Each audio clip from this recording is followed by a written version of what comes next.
Hey, Twitter world. Don't pet the llama. A pangender octopus who roams the cosmos in search of love. I'm never going to look at butt plugs the same. Apparently, ducks are rapists. I'm really uncomfortable with this conversation. Anyways, it was definitely a chaotic wedding from what I remember. Oh, it was bad. So, with what I had explained earlier about my my need to relieve myself while I was blackout drunk the night before, and let me explain too. So Dan is one of my best friends, probably my best friend. If it, be, after you, babe. Mm-hmm.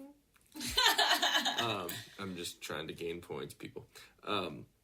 But Dan is an amazing dude. I've never met anyone in my life like Dan, and I'm sure you feel the same, babe.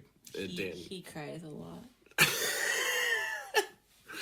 Dan, I love you so much. I had to throw it in, Dan. You are a very emotional man, and I love it because, again, there's not anyone that I know in my life like you. And he wears his heart on his sleeve.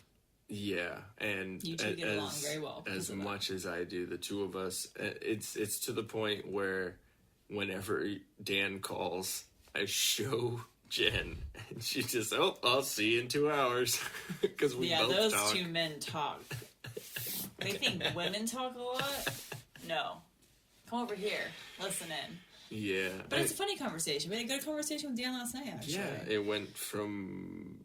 Oh, his butt. His butt hurt really bad. Sorry, Dan. We called you out. Okay, we need to... If we're going to call him out on that, we need to clarify. It's not from any interesting butt stuff. It's...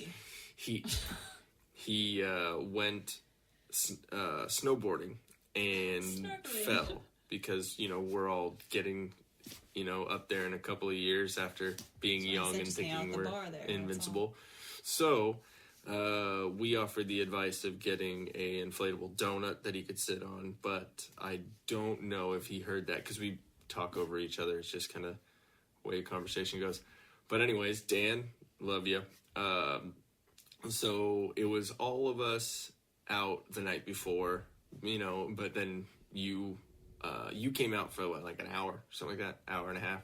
I needed my beauty sleep, okay? Yeah, and then tucked me in like 11:30 or midnight or something like that. You called me from your hotel right before midnight. Yeah, and the funny thing about calling from my hotel is all of us besides you were at my hotel, and then they all tried to talk Dan and I in and say, okay, we'll see you tomorrow, getting married, yeah, buddy. Like, okay. 15 minutes later after everyone I should have known. Dan and I were like, let's go get drunk. And then he decided to tell everyone down the street, this dude's getting married tomorrow, which equals free shot, free. And I don't turn down free drinks. I lived in Austin. I know how to party. So yes, I'm giving you the dirty stare right now. It's the same stare I gave Dan the moment I saw him that next morning. So, shit happened. And then woke up the next day feeling like absolute death. And to the point where we had to find where Jamba Juice was so Dan could buy me a smoothie to wake myself back up. I knew I couldn't have coffee. That just wasn't going to do me right, right in the morning. And I couldn't even get out of the car. I was literally standing there with my head out the door, puking nothing up from my stomach because I had already puked it up in the shower an hour before.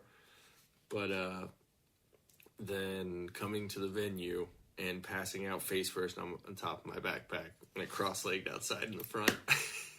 And then didn't he come up and get you? And you said, get him a Starbucks stat. Oh, it was your brother. Your brother came up and was like, so we kind of have a problem. Which is not something you want to hear on your wedding day. I'm like, getting my makeup done at that point. What? And I'm like, all right, has he had coffee yet? No? Okay, get coffee stat. We need caramel frappuccino. Go across the street. There's a Starbucks right there. Need a grande. Get it. No whipped cream. Do it now. That is a sign of a girl knowing her man. He's hungover. Okay, he needs this, and he'll be great. Yeah. And I was fine. But needless to say, I didn't know if he was going to be fine, and then I got stressed out and started drinking. Hey guys, thanks for watching. If we float your boat, make sure to subscribe here. For more awesomeness in your ear holes, click one of these videos here. You just gotta follow the red arrow and poke it. Poke it real good. You're supposed to poke the video, not me, babe. I was.